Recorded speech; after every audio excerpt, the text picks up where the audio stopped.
ರಣಕಹಳೆ ವಿಶೇಷ ನಾನು ಮತ್ತೆ ಮುಂದುವರಿಸ್ತಾ ಇದ್ದೀನಿ. ನಂಜೇನ ಮಠರೆ ಹಾಸನದಲ್ಲಿ ಇವತ್ತು ಎ ಮಂಜು ನಾಮಿನೇಷನ್, ಅನಂತರದಲ್ಲಿ ಪ್ರಜ್ವಲ್ ರೇವಣ್ಣ. ಇದರಾಚೆಗೆ ಒಂದು ಪ್ರಶ್ನೆ ಏನು ಅಂತ ಹೇಳಿದ್ರೆ, ಇಲ್ಲಿಗಾದರೂ ಪ್ರಜ್ವಲ್ ರೇವಣ್ಣ ಅವ್ರಿಗೆ ಆಶೀರ್ವಾದ ಮಾಡೋ ಸಲುವಾಗಿ, ಯಾಕಂತ ಹೇಳಿದ್ರೆ ರೇವಣ್ಣ ಅವರು ಸಿದ್ದರಾಮಯ್ಯನವರು ಬಹಳ ಚೆನ್ನಾಗಿದ್ದಾರೆ. ಸಿದ್ದರಾಮಯ್ಯ ಅಂತ ರೇವಣ್ಣ ಅವರು ಕರೆಯೋದೇ ಇಲ್ಲ, ಸಿದ್ದರಾಮಣ್ಣ ಅಂತ ಕರೀತಾರೆ ರೇವಣ್ಣ ಅವರು. ಇಂಥ ಒಂದು ಆತ್ಮೀಯತೆ ಇದೆ. ಇದರಾಚೆಗೂ ನಾಮಿನೇಷನ್ಗೆ ಬರಬಹುದಾಗಿತ್ತು ಸಿದ್ದರಾಮಯ್ಯನವರು, ತುಂಬ ದೂರ ಏನಲ್ಲ. ಪ್ರಶ್ನೆ ಏನಂತ ಹೇಳಿದ್ರೆ, ತುಮಕೂರಿಗೆ, ಹಾಸನ್ಗೆ, ಮಂಡ್ಯಗೆ ಯಾಕೆ ಸಿದ್ದರಾಮಯ್ಯನವರು ಬಂದಿಲ್ಲ ಅಂತ ನಾನು ಆಗಲೇ ಕೇಳ್ತಾ ಇದ್ದೆ. ಚಾಮುಂಡೇಶ್ವರಿಯಲ್ಲಿ ಅವರನ್ನು ಹೀನಾಯವಾಗಿ ಸೋಲಿಸಿ 8 ತಿಂಗಳು ಕಳೆದಿಲ್ಲ, 8 ತಿಂಗಳಾಗಿಲ್ಲ. ಅಷ್ಟರಲ್ಲಾಗಲೇ ಅವ್ರ ಮನೆಗೆ ಹೋಗಿ ನನ್ನ ಮಗನಿಗೆ ಬಂದು ಆಶೀರ್ವಾದ ಮಾಡಿಬಿಡಿ, ಸಪೋರ್ಟ್ ಮಾಡಿಬಿಡಿ ಅಂತ ಹೇಳಿದ್ರೆ, ಸಿದ್ದರಾಮಯ್ಯನಂಥವ್ರು ಈ ಅಪ್ಪ ಮಕ್ಕಳು ಗೆದ್ದಿದ್ದು ಸಾಕು, ಮಂಜೇಗೌಡ ನೀನು ನಿಂತ್ಕೊಳ್ಳಿ ನಾನು ಇದ್ದೀನಿ ಅಂತ ಆರ್ಡ್ರ್ ಮಾಡ್ತಾ ಇದ್ದ ಸಿದ್ದರಾಮಯ್ಯ 8 ತಿಂಗಳು ಮುಗೀತಾನೆ ಬಂದು ಇವ್ರಿಗೆ ಆಶೀರ್ವಾದ ಮಾಡಿ ಪ್ರಜ್ವಲ್ ರೇವಣ್ಣನ ಗೆಲ್ಲಿಸಿ, ಇನ್ನು ನಿಖಿಲ್ನ ಗೆಲ್ಲಿಸ್ಬಿಡಿ, ದೇವೇಗೌಡನ ಗೆಲ್ಲಿಸ್ಬಿಡಿ, ಭಾಷಣ ಮಾಡ್ಲಿಕ್ಕೆ ಸಾಧ್ಯ ಇದೆಯಾ? ಅಥವಾ ಒಂದು ವೇಳೆ ಆ ರೀತಿ ಭಾಷಣ ಮಾಡಿದ್ರೆ ಹೇಗೆ ರಿಸೀವ್ ಮಾಡ್ತಾರೆ ಜನ? ಈಗ ನೋಡ್ರಿ, ಕಲ್ಪನೆ ನಾವೇ ಏನೋ ಒಂದು ಅಗಾಧವಾದದ್ದು ಮಾಡ್ಕೊಂಡ್ಬಿಟ್ರೆ ಅದು ಸತ್ಯ ಇರ್ತದೆ ಏನೋ ಇಲ್ಲ ಅಂತಕ್ಕಂಥದ್ದನ್ನು ಆಲೋಚನೆ ಮಾಡಬೇಕಾಗ್ತದೆ. ಈಗ ನೋಡ್ರಿ, ಇವತ್ತೇನಾದರೂ ಅವ್ರ ಮನೆಯಲ್ಲಿ ರೆಸ್ಟ್ ತೊಗೋತಾ ಇದ್ದಾರೆ ಸಿದ್ದರಾಮಯ್ಯನವರು, ಕೇಳ್ರಿ, ಈ 3 ಕಡೆ ಬಂದಿರಲಿಕ್ಕಿಲ್ಲ. ಏನು ಮನೆಯಲ್ಲಿ ಮಲಗಿದ್ರಾ, ಎಲ್ಲಾದರೂ ಸಿನಿಮಾ ನೋಡೋಕೆ ಹೋಗಿದ್ರಾ? ಇದೇ ಕೆಲಸದಲ್ಲಿ ಇದ್ದಾರೆ, ಇದೇ ಕೆಲಸದಲ್ಲೇ ಇದ್ದಾರೆ ಸರ್. ಬರಬೇಕು ಬೇರೆ ಕಾರಣ ಇರುತ್ತೆ ಸರ್, ಇವತ್ತು ಬೇರೆ ನೆಪ ಇರುತ್ತೆ. ಬೇರೆ ಕಡೆ ಎಲ್ಲಿ ಭಾಗವಹಿಸ್ತಾರೆ. ನಿಮ್ಗೊಂದು ಪ್ರಶ್ನೆ ಕೇಳ್ತೀನಿ ಸರ್, ಒಂದು ನಿಮಿಷ, ನಿಮ್ಗೊಂದು ಪ್ರಶ್ನೆ ಕೇಳ್ತೀನಿ. ಆತ್ಮೀಯರೊಬ್ಬರು ಮನೆ ಮದುವೆ ಕರೀತಾರೆ ಸರ್, ಮದುವೆ ಬನ್ನಿ ನಮ್ದು ಈ ಥರದ್ದು, ನನ್ನ ಮಗಳ ಮದುವೆ ಇದೆ, ಮಗನ ಮದುವೆ ಇದೆ ಅಂತ ಕರೀತಾರೆ. ತುಂಬಾ ಆತ್ಮೀಯರು, ಇನ್ನೂ 2 ಆತ್ಮೀಯರು ಕರೀತಾರೆ. ನಿಮಗೆ ಹೋಗಬೇಕು ಅಂತ ಮನಸ್ಸಿದ್ರೆ ಅಟೆಂಡ್ ಮಾಡ್ತೀರಿ ಸರ್, ನೀವು ಮಾಡೇ ಮಾಡ್ತೀರಿ. ಹೋಗಬೇಕು ಅಂತಿದ್ರೆ ಕಾರಣ ಇರ್ತವೆ, ಹೋಗಬಾರ್ದು ಅಂತಿದ್ರೆ ನೆಪ ಇರ್ತವೆ ಸರ್. ನೆಪಗಳನ್ನು ಈ ಸಂದರ್ಭದಲ್ಲಿ ನಾವು ಹಲವಾರು ದೃಷ್ಟಿಯಿಂದ ನೋಡ್ಬೋದು, ಅದರಲ್ಲಿ ನಂದು ತಕರಾರಿಲ್ಲ. ಆದರೆ ಏನೂ ಇಲ್ಲದೆ ಖಾಲಿ ಕೂತಿದ್ರು ಬರಲಿಲ್ಲಲ್ಲ ಅಂತಕ್ಕಂಥ ಖಾಲಿ ಅಂತ ನಾವು ಹೇಳಿ. ಆಮೇಲೆ ಈ ಸಿದ್ದರಾಮಯ್ಯನವರು ಜನಾಂಗದ ನಾಯಕರಲ್ಲ, ಜನತೆಯ ನಾಯಕರು, ಅದನ್ನು ಒಪ್ಕೊಳ್ಳೇಬೇಕಾಗ್ತದೆ. ಅದೇ ಅಂದಮೇಲೆ ಸ್ವಲ್ಪ ಅಲ್ಲ, ನಂಜಯ್ಯನ ಮಠ ಅವ್ರು ಹೇಳ್ತಾ ಇದ್ರು, ಅವ್ರೇನು ಖಾಲಿ ಕುಳಿತಿಲ್ಲ, ಕಾಂಗ್ರೆಸ್ ಪಕ್ಷದ ನೇತಾರರ ಪರವಾಗಿ ಹೋಗಿದ್ದಾರೆ ಅಂತ. ನಾನು ಇದು ಯುನೈಟೆಡ್ ಕಾಮ ಕಾಂಗ್ರೆಸ್ ಪಕ್ಷದ ನೇತಾರರು ಅಂದ್ರೆ ಸಿದ್ದರಾಮಯ್ಯನವರು ಮೈತ್ರಿ ಧರ್ಮವನ್ನ ಪಾಲಿಸಿಲ್ಲ ಅಲ್ವಾ ನಂಜಯ್ಯನ ಮಠ ಅವರೇ? ಮೈತ್ರಿ ಧರ್ಮವನ್ನ ಪಾಲಿಸಿದ್ರೆ ಧರ್ಮ ಪಾಲಿಸ್ತಾ 8 ಸೀಟಿಗೆ ಒಪ್ಪಿಗೆ ಕೊಡ್ತಿದ್ದಿಲ್ಲ ಅಲ್ಲ. ಅದು ರಾಹುಲ್ ಗಾಂಧಿ ಮಾಡಿದ್ದಾರೆ. ಆದ್ರೆ ಇವರು ಸಿದ್ದರಾಮಯ್ಯನವರು ಒಂದು ವೇಳೆ ಮೈತ್ರಿ ಧರ್ಮವನ್ನ ಪಾಲನೆ ಮಾಡಿದ್ರೆ ಡೆಫಿನೆಟ್ ಆಗಿ ದೇವೇಗೌಡರು ನಾಮಿನೇಷನ್ ಆಗ್ತಾ ಇದ್ದಾರೆ. ಅವರು ಜನತಾದಳದ ಸುಪ್ರೀಂ ಲೀಡರ್. ಈಗ ಹಂಚಿಕೊಂಡಿರ್ತಾರೆ ಕೆಲ ಜವಾಬ್ದಾರಿ. ಸಿದ್ದರಾಮಯ್ಯನವರು ಎಲ್ಲಿ ಬಂದಿಲ್ಲ ಅಂತಕ್ಕಂಥದ್ದು ಬರ್ತಲ್ಲ, ಅವ್ರು ಮೈಸೂರಲ್ಲಿ ಹೋಗಿದ್ರ, ದುರ್ಗದಕ್ಕೆ ಹೋಗಿದ್ರ. ಈ ದೇವೇಗೌಡರು ಅರ್ಜಿ ಕೊಡುವಂಥ ಸಂದರ್ಭದಲ್ಲಿ ನಮ್ಮ ಪರಮೇಶ್ವರ್ ಜಿ ಇದ್ರ, ನಿಖಿಲ್ ಕೊಡುವಲ್ಲಿ DK ಶಿವಕುಮಾರ್ ಇದ್ದ, ಯಾರು ಇಲ್ಲದೆ ಬೇರೆ ಇಲ್ವಾ ಸರ್? ಮೈತ್ರಿ ಸಮನ್ವಯ ಸಮಿತಿ ಅಧ್ಯಕ್ಷರು ಸರ್ ಸಿದ್ದರಾಮಯ್ಯನವರು. ಹೌದು ಸರ್, ಸಮನ್ವಯ ಸಮಿತಿ ಅಧ್ಯಕ್ಷರು ತುಮಕೂರು ಪರಮೇಶ್ವರ್ ಇರಲೇಬೇಕು. ಮೈತ್ರಿ ಸೂತ್ರಧಾರ DK ಶಿವಕುಮಾರ್ ಇರಲೇಬೇಕಲ್ಲಿ. ಹಾಸನದಲ್ಲಿ ಯಾರು ಇಲ್ಲ. ಅಲ್ಲ, ರಮಾಕಾಂತ್ ಅವರೇ ಶುಭ ಹಾರೈಸೆ ಕಳಿಸಿದ್ದಾರೆ. ಒಂದು ವಿಚಾರಕ್ಕೆ ಬರ್ತೇನೆ. ನಮ್ಮ ಸಿಸ್ಟರ್ ಹೇಳಿರ್ತಕ್ಕಂಥದ್ದು ಶ್ರೀಮಾನ್ ಕೃಷ್ಣ ಅವ್ರ ವಿಷಯದಲ್ಲಿ, ನಮ್ಮಪ್ಪ ನಾನು ಕೂಡ ಅವ್ರ ಜೊತೆಗೆ ಶಾಸಕರಿದ್ದವರು. ಒಬ್ಬ ಕರ್ನಾಟಕದ ಸುಶಿಕ್ಷಿತ, ಸೌಜನ್ಯಪೂರ್ಣವಾಗಿರತಕ್ಕಂಥ, ವಿಶಿಷ್ಟ ವ್ಯಕ್ತಿತ್ವ ಹೊಂದಿರತಕ್ಕಂಥ ಒಳ್ಳೆಯ ರಾಜಕಾರಣಿ ಅನ್ನೋದ್ರಲ್ಲಿ 2 ಮಾತಿಲ್ಲ. ಎಲ್ಲವನ್ನೂ ಬಹಳಷ್ಟು ಅಧಿಕಾರವನ್ನು ರಾಜ್ಯಪಾಲರು, 4 ಮನೆಯ ಸದಸ್ಯರು, ಹೌದಾ, 4 ಮನೆಯ ಸದಸ್ಯರು, ಮುಖ್ಯಮಂತ್ರಿಗಳು, ಕೇಂದ್ರ ಮಂತ್ರಿ 2 ಸಾರಿ ಆಗಿರ್ತಕ್ಕಂಥದ್ದನ್ನು ಯಾವ ಸಂಸ್ಥೆ ಅವರಿಗೆ ಕೊಟ್ಟಿತ್ತು, ಯಾವ ನಂಬಿಕೆ ಜನಾಂಗ ಅವ್ರಿಗೆ ಕೊಟ್ಟಿತ್ತು, ಆ ಇಡೀ ವಯಸ್ಸಿನಲ್ಲಿ ದ್ರೋಹ ಮಾಡಿ ಹೋದರೂ ಅದು ಆಗಬಾರ್ದಾಗಿತ್ತು. ನಾನು ಅವರಿಗೆ ಇಂಥ ಒಬ್ಬ ದೊಡ್ಡ ಮನುಷ್ಯ, ಇಂಥ ಒಬ್ಬ ತಿಳುವಳಿಕೆ ಮನುಷ್ಯ ಇಷ್ಟೇ ಸಣ್ಣ ಕೆಲಸಕ್ಕೆ ಇಳಿದ್ರು ಅಂತಕ್ಕಂಥದ್ದು.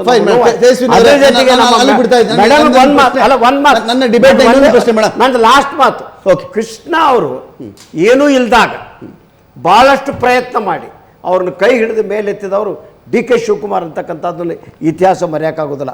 ಮುಂದೆ DK ಶಿವಕುಮಾರ್ ಅವ್ರನ್ನ ರಾಜ್ಯದ ನಾಯಕರನ್ನಾಗಿ ಮಾಡಿರ್ತಕ್ಕಂಥವ್ರು ಕೂಡ ಶ್ರೀಮಾನ್ ಕೃಷ್ಣ ಅವರು. ಅದನ್ನು ಕೂಡ ಕುಮಾರಸ್ವಾಮಿ ಅವರು ಮಾತು ಹೇಳ್ತಾ ಇದ್ರು. ಅಂದ್ರೆ ಅವರಿಗೆ ಒಂದು ಸೂಚನೆ ಸಿಕ್ಕಿದೆ ಮೇಡಮ್, ಮಂಡ್ಯ ಭಾಗದ ಕಾಂಗ್ರೆಸ್ ನಾಯಕರು ಕೈ ಹಿಡಿಯೋದು ಡೌಟು ಅಂತ ಹೇಳಿ. ಇದರಾಚೆಗೆ ನಾನು ಯಾರ ಮನೆಗೂ ಭಿಕ್ಷೆಗೆ ಹೋಗಲ್ಲ, ಅದು ಚಲುವರಾಯಸ್ವಾಮಿ ಅವ್ರನ್ನ ಕುರಿತು ಹೇಳಿದ್ರೋ, ರಮೇಶ್ ಬಂಡಿಸಿದ್ದೇಗೌಡ ಅವ್ರನ್ನ ಕುರಿತು ಹೇಳಿದ್ರೋ, ಇನ್ಯಾವುದಾದ್ರು ನಾಯಕನ ಹೇಳಿದ್ರೋ ನಮಗೆ ಗೊತ್ತಿಲ್ಲ. ಕುಮಾರಸ್ವಾಮಿ ಅಂತ ನಾಯಕ ನೀವೇ ಹೇಳ್ತಾ ಇದ್ರಿ ಇಡೀ ಸರ್ಕಾರವೇ ಅಲ್ಲಿದೆ ಅಂತ ಹೇಳಿ. ಇಡೀ ಸರ್ಕಾರ ನಿಖಿಲ್ ಗೆಲ್ಸಕ್ಕಾಗಲ್ವ ಮೇಡಮ್? ಕುಮಾರಸ್ವಾಮಿ ಅವರಿಗೆ ಏನಿದೆ ಗೊತ್ತಿಲ್ಲ. ಅವರು ತುಂಬ ಪಳಗಿರುವಂಥ ರಾಜಕಾರಣಿ. ಅವ್ರಿಗೆ ಗೊತ್ತಿದೆ ಅಲ್ಲಿ ಚಲುವರಾಯಸ್ವಾಮಿ ಏನೂ ಇಲ್ಲ ಅಂತ ಅನ್ಕೊಂಡ್ರೆ ಅದು ಎಫೆಕ್ಟ್ ಆಗುತ್ತೆ. ಬಂಡಿಸಿದ್ದೇಗೌಡ ಬೇಕೋ ಬೇಡವೋ ಅವ್ರ ಸಹಕಾರ ಇಲ್ಲದೇ ಇದ್ರೆ ಎಫೆಕ್ಟ್ ಆಗುತ್ತೆ. ನಮಗೆ ಬಂದ ಮತಗಳು ಕಳೆದ ಸಾರಿ ನಾವು ಲೋಕಸಭೆಯಲ್ಲಿ ನಿಂತಾಗ ನಮ್ದೊಂದು 80,000ದಿಂದ 1,00,000 BJP ಮತ ಇದೆ. 2.5 ಲಕ್ಷ ಮತಕ್ಕೆ ನಾವು ಹೋದ್ವಿ. ಚಲುವರಾಯಸ್ವಾಮಿಯವರ ಬೆಂಬಲಿಗರು, ಬಂಡಿಸಿದ್ದೇಗೌಡರ ಬೆಂಬಲಿಗರು, KS ಪುಟ್ಟಣ್ಣಯ್ಯನವರ ಬೆಂಬಲಿಗರು ಅವರೆಲ್ಲರೂ ಕೂಡ ಬಿಜೆಪಿಗೆ ಕಮಲಕ್ಕೆ ಮತವನ್ನ ಕೊಟ್ಟರು. ಅಂದ್ರೆ ಮಂಡ್ಯದ ಜನ ಬಹಳ ಪ್ರಜ್ಞಾವಂತರಿದ್ದಾರೆ. ಹಠ ಮಾಡಿದರೆ ಒಂದು ರೀತಿಯ ಅಹಂಕಾರದ ವರ್ತನೆ ತೋರಿದ್ರೆ ರಾಜಕಾರಣದಲ್ಲಿ ನಡೆಯಲ್ಲ. ಅಂಬರೀಶ್ ರಮ್ಯಾ ಅವ್ರ ಪರವಾಗಿ ನಿಂತಾಗ ಏನಾಗಿತ್ತು ಎಲೆಕ್ಷನ್? ರಮ್ಯಾ ಅವ್ರಿಗೆ ಸಹಕರಿಸ್ತಾ ಇದ್ದಾಗ ಎಲೆಕ್ಷನ್ ರಿಸಲ್ಟ್ ಏನಾಗಿತ್ತು ನೋಡಿ. ರಮ್ಯಾ ಅವರ ಚುನಾವಣೆಯಲ್ಲಿ ಮಹದೇವಪ್ಪನವರು HC ಮಹದೇವಪ್ಪನವರು ಇನ್ಚಾರ್ಜ್ ಆಗಿದ್ರು. ನಾನು ಯಡಿಯೂರಪ್ಪಾಜಿಯವರ ನಾಯಕತ್ವದ ಗುಣಗಳನ್ನ, SM ಕೃಷ್ಣರವರ ನಾಯಕತ್ವದ ಗುಣಗಳನ್ನ, ಅದೇ ರೀತಿ ನಮ್ಮ ಸಿದ್ದರಾಮಯ್ಯನವರ ನಾಯಕತ್ವದ ಗುಣಗಳಂದ್ರೆ ಮಾನ್ಯ ದೇವೇಗೌಡರು ಇವರೆಲ್ಲ ಇನ್ನೊಂದು ವೋಟ್ ಬ್ಯಾಂಕ್ ಅನ್ನ ಟ್ರಾನ್ಸ್ಫರ್ ಮಾಡ್ಲಿಕ್ಕೆ ಸಾಧ್ಯತೆ ಇರುವಂತ ಒಂದು ಅಗಾಧವಾದ ನಾಯಕರು. ಯಡಿಯೂರಪ್ಪನವ್ರ ಪ್ಲಸ್ ಪಾಯಿಂಟ್ ಏನಂದ್ರೆ ಇತರೆ ಜನಾಂಗಗಳನ್ನು ಓಟನ್ನು ಕೂಡ ಅಂದ್ರೆ ದುರ್ಬಲ ವರ್ಗದವ್ರು ನಿಲ್ಲಿಸಿದ್ರೆ ಮೋಸ ಮಾಡೋದಿಲ್ಲ. ಸಿದ್ದರಾಮಯ್ಯನವರು ಅಷ್ಟೇ ಆ ಓಟನ್ನ ಇನ್ನೊಬ್ಬರನ್ನು ಗೆಲ್ಲಿಸುವ ಶಕ್ತಿ ಇರ್ತಕ್ಕಂಥವ್ರು. ಇವತ್ತಿನ ಸಂದರ್ಭದಲ್ಲಿ ಒಕ್ಕಲಿಗ ಜನಾಂಗಕ್ಕೆ ಬಿಜೆಪಿ ಅತ್ಯಂತ ಹೆಚ್ಚಿನ ರಾಜಕೀಯ ಮಾನ್ಯತೆಗಳನ್ನ ಕೊಟ್ಟಿದೆ. ಕುಮಾರಸ್ವಾಮಿ ಅವರು ಮುಖ್ಯಮಂತ್ರಿ ಮಾಡಿದ್ದು, ಆಮೇಲೆ ಸದಾನಂದ ಗೌಡರು ಮುಖ್ಯಮಂತ್ರಿ ಆಗಿದ್ದು, ಅಶೋಕ್ ಅವರು ಡೆಪ್ಯೂಟಿ CM ಆಗಿದ್ದು, ನಮ್ಮ ಜನಾಂಗದ ಅನೇಕರಿಗೆ ಮಂತ್ರಿಗಿರಿ ಕೊಟ್ಟಿದ್ದು ಒಂದ್ ನಿಮಿಷ ಒಂದೇ ಸಾರಿ ಅಧಿಕಾರಕ್ಕೆ ಬಂದಂತ ಬಿಜೆಪಿ. ನಾನು ಹೇಳಕ್ ಕೊಟ್ಟಿರೋದು ಇವತ್ತು ಆ ಒಕ್ಕಲಿಗ ಮತ ಬ್ಯಾಂಕ್ ಅನ್ನ ಬಿಜೆಪಿಗೆ ಜನ ಅಭಿಮಾನದಿಂದ ನಮಗೆ ಕೊಟ್ಟಿದ್ದಾರೆ. ಇತರೆ ವರ್ಗಗಳ ಮತಗಳು ನಮಗ್ ಬರುತ್ತೆ. ಮಾನ್ಯ ಯಡಿಯೂರಪ್ಪನವರಂತ ಒಬ್ಬ ಪ್ರಭಾವಶಾಲಿ ನಾಯಕರು ನಮ್ಮೊಟ್ಟಿಗಿರುವಾಗ ಸಿದ್ದರಾಮಯ್ಯನವ್ರದ್ದು ಒಂದು ನೋಡಿ, ಅವ್ರದ್ದು ನಿರ್ಣಯ ಮಾಡುವಂಥದ್ದು, ಅವರು JDS ಅನ್ನ ಬಿಟ್ಟು ಕಾಂಗ್ರೆಸ್ ಬಂದು ತನ್ನ ನಾಯಕತ್ವವನ್ನ ಪ್ರೂವ್ ಮಾಡಿ ಯಶಸ್ವಿ ಮುಖ್ಯಮಂತ್ರಿಗಳಾಗಿ ಮತ್ತೊಂದು ಅವಧಿಗೆ ಮೊನ್ನೆ ಮಾಡಿದ ಸಾಧನೆ ಕಡಿಮೆ ಇದ್ರು ಕೂಡ. ದೇವೇಗೌಡರ ಬಗ್ಗೆ ಪ್ರಶ್ನೆ. ದೇವೇಗೌಡರು ಇವತ್ತು ನಾಮಿನೇಷನ್ ಫೈಲ್ ಮಾಡ್ತಾರೆ. ಅಜಯ್ ಪ್ರಕಾಶ್ ಅವರೇ, ಯಾರು ಇಲ್ಲ, DCM ಪರಮೇಶ್ವರ ಬಿಟ್ಟು ಇನ್ಯಾರು ಇಲ್ಲ. ನಾನು ಯಾರು ಅಂತ ಹೇಳಿದ್ರೆ ರಾಜ್ಯದ ಮಟ್ಟಿಗೆ ಪ್ರಬಲ ನಾಯಕ ಅದು ಸಿದ್ದರಾಮಯ್ಯನವ್ರ ಬಗ್ಗೆನೇ ಮಾತಾಡ್ತಾ ಇದ್ದೀನಿ. ಇದು ಒಂದು ಭಾಗ. ಎರಡನೇ ಭಾಗ 12 ಸೀಟ್ ನಮಗೆ ಬಿಟ್ಕೊಡಿ, 12 ಬಿಟ್ಕೊಟ್ಬಿಡಿ ನಮಗೆ ಅಂತ JDS ಕೇಳ್ತಾ ಇತ್ತು. 12 ಆಗಲ್ಲ ಮಾತಾಡಿ 8 ಇಟ್ಕೊಳ್ಳಿ ಕೊಟ್ಟರು. 8 ಕೊಟ್ಟರೆ ಈ ಮಂಡ್ಯ, ಆನಂತರದಲ್ಲಿ ಹಾಸನ, ತುಮಕೂರು ಬಿಟ್ಟರೆ ಇನ್ನು ಯಾವ JDS ನಾಯಕರು ಎಲ್ಲಿಯೂ ಸದ್ದು ಮಾಡ್ತಾ ಇಲ್ಲ, ಸುದ್ದಿ ಮಾಡ್ತಾ ಇಲ್ಲ ಸರ್. ಫಸ್ಟ್ ಪಾಯಿಂಟ್ ಅದು. ಎರಡನೇ ಪಾಯಿಂಟ್ ಏನು ಹೇಳ್ತಾ ಇದ್ದೀನಿ ಅಂತ ಹೇಳಿದ್ರೆ, ಇವ್ರಿಗೆ 8 ಕೊಟ್ಟರೆ 8ರಲ್ಲೂ ಕ್ಯಾಂಡಿಡೇಟ್ ಇಲ್ಲ.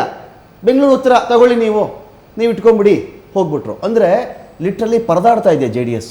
ಕ್ಯಾಂಡಿಡೇಟ್ಸ್ ಇಲ್ಲದೆ ಈ ಸುಖಕ್ಕೆ ಇಷ್ಟು ಫೈಟ್ ಮಾಡಿ 8 ಸೀಟ್ ಯಾಕೆ ಪಡ್ಕೊಳ್ಬೇಕಾಗಿತ್ತು? 3 ಬಿಟ್ರೆ ಬೇರೆ ಚರ್ಚೆ ಆಗ್ತಿಲ್ಲ ಸರ್. ಅಲ್ಲಿಗೆ ಆ ಸೀಟ್ಗಳ ಗತಿ ಏನು ಅಂತ. ರಮಾಕಾಂತ್, ವಾಸ್ತವನೇ ಬೇರೆ. ಆ ವಾಸ್ತವದ ನೆಲೆಯಲ್ಲಿ ಮಾತನಾಡಿದಾಗ ನೀವೇನು ಪಾಯಿಂಟ್ ಹೇಳಿದ್ರೆ ಅದು 100ಕ್ಕೆ 100ರಷ್ಟು ಸತ್ಯ ಆಗಿದೆ. ಈಗ ನೋಡಿ, ಶಿವಮೊಗ್ಗ ಲೋಕಸಭಾ ಕ್ಷೇತ್ರ ಉಪಚುನಾವಣೆ ನಡೀತಲ್ಲ, 65,000 ಮತಗಳ ಅಂತರದಿಂದ ಬಿಜೆಪಿಯ ರಾಘವೇಂದ್ರ ಗೆದ್ರು ಅಂತ ಅಂದ್ಬಿಟ್ಟು ಆ ದಿನದಿಂದ ಅವರು ನಿರಂತರವಾಗಿ ತಮ್ಮ ಚುನಾವಣಾ ಪ್ರಚಾರವನ್ನ ಮುಂದುವರಿಸ್ಕೊಂಡು ಹೊರಟುಬಿಟ್ಟಿದ್ದಾರೆ. ಆದ್ರೆ ಮಧು ಬಂಗಾರಪ್ಪನವರು ಎಲ್ಲಿ ಅಂತ ಅಂದ್ಬಿಟ್ಟು ಅಲ್ಲಿ ಜನ ಹುಡುಕ್ತಾ ಇದ್ದಾರೆ. ಈಗ ಮಧು ಬಂಗಾರಪ್ಪನವರು ಅಲ್ಲಿ ಹೋಗಿದ್ದಾರೆ.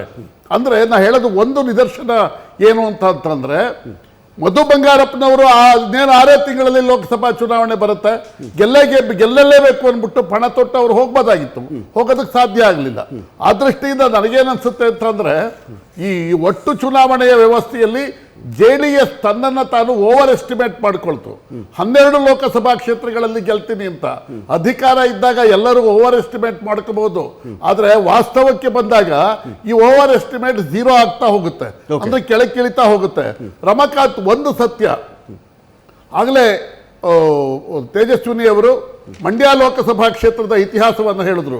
ನಾಟ್ ಜಸ್ಟ್ ಮಂಡ್ಯ ಲೋಕಸಭಾ ಕ್ಷೇತ್ರದ ಇತಿಹಾಸ, HK ವೀರಣ್ಣಗೌಡರನ್ನ ಸೋಲಿಸಿದ್ದಷ್ಟೇ ಅಲ್ಲ, 1952ರಲ್ಲಿ ಅಗ್ರಗಣ್ಯ ಸ್ವತಂತ್ರ ಹೋರಾಟಗಾರ ಸಾಹುಕಾರ್ ಚೆನ್ನಯ್ಯ ಅವರನ್ನ ಮಂಡ್ಯ ವಿಧಾನಸಭಾ ಕ್ಷೇತ್ರದ ಜನ ಸೋಲಿಸಿದ್ರು.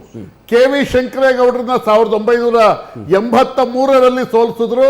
84ರಲ್ಲಿ ಕೃಷ್ಣ ಅವರನ್ನ ಸೋಲಿಸಿ ಶಂಕರೇಗೌಡರನ್ನ ಗೆಲ್ಲಿಸಿದ್ರು. ಇದು ಮಂಡ್ಯದ ಕತೆ. ಜೊತೆಗೆ ಅಂಬರೀಷ್ನ 3 ಸಾರಿ ಗೆಲ್ಲಿಸಿದ್ರು.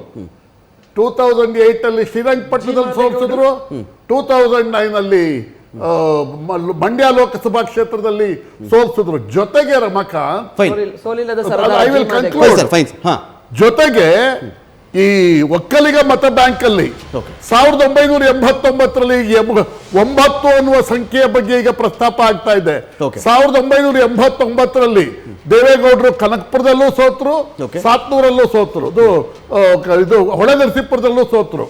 1989ರಲ್ಲಿ ಸೋಲಿಸಿದವರು ಯಾರು? ದೇವೇಗೌಡರ ಶಿಷ್ಯ ಸಿಂಧ್ಯಾ ಕನಕಪುರದಲ್ಲಿ ಸೋಲಿಸಿದ್ರು, ದೇವೇಗೌಡರ ನಿಕಟವರ್ತಿ ಪುಟ್ಟಸ್ವಾಮಿಗೌಡ ಸೋಲಿಸಿದ್ರು. Fine, sir. Ramakant, I will just conclude. Oh, 1999ರಲ್ಲಿ ಓಕೆ ಸರ್ ಕುಮಾರಸ್ವಾಮಿ ಸೋತರು, ರೇವಣ್ಣ ಸೋತರು, ದೇವೇಗೌಡರು ಸೋತರು. 2004ರಲ್ಲಿ Fine, sir. ದೇವೇಗೌಡರು ಸೋತರು, ಇವರೇ ಸೋಲಿಸಿದ್ರು. ಯಾರು? ತೇಜಸ್ವಿನಿ ಗೌಡರು. ಅಂಡ್ ಅನಿತಾ ಕುಮಾರಸ್ವಾಮಿ ಅವರು ಚನ್ನಪಟ್ಟಣದಲ್ಲಿ ಸೋತರು, ಬೆಂಗಳೂರು ಗ್ರಾಮಾಂತರದಲ್ಲಿ ಸೋತರು. ಅಂದ್ರೆ ಒಕ್ಕಲಿಗ ಮತ ಬ್ಯಾಂಕ್ ಅನ್ನ ಟೇಕ್ ಇಟ್ ಫಾರ್ ಗ್ರಾಂಟೆಡ್ ಅಂದ್ರೆ ಸಾಧ್ಯವೇ ಇಲ್ಲ. Fine, fine. ಜನ ಚರ್ಚೆ ಕಲಿಸ್ತಾರೆ. ಚರ್ಚೆ ಮತ್ತೆ ಮುಂದುವರಿಸ್ತೀನಿ ಬ್ರೇಕ್ ಆದ್ಮೇಲೆ.